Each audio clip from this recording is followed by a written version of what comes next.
First, thousands are still without power on Oahu right now. Hawaiian Richardson went to the problem areas on the windward side. It's crazy windy. Midday throughout Windward Oahu, HECO reported nearly 40 outages impacting more than 9,000 customers. Along Kapa'a Quarry Road, crews worked quickly to remove a large fallen tree. Other big trees fell over along Pali Highway, and in Kailua, we spotted an old traffic light on its side. Fronting Adventist Health Castle, police braved the windy conditions while directing traffic. It's terrible, but it's an act of God, I guess. The winds were also troublesome for this reporter.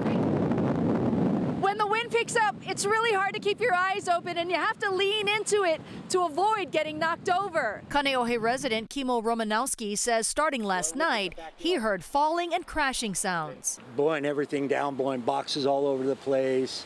It's just a mess. The DOE said no windward schools lost power, but police closed down a portion of Kaneohe Bay Drive fronting Castle High School because of a leaning communications pole.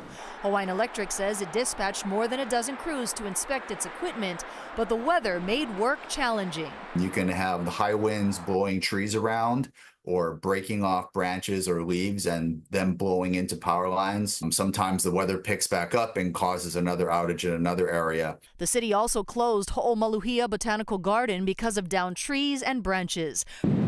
Reporting from Windward Oahu, Hawaiian Richardson, Hawaii News Now.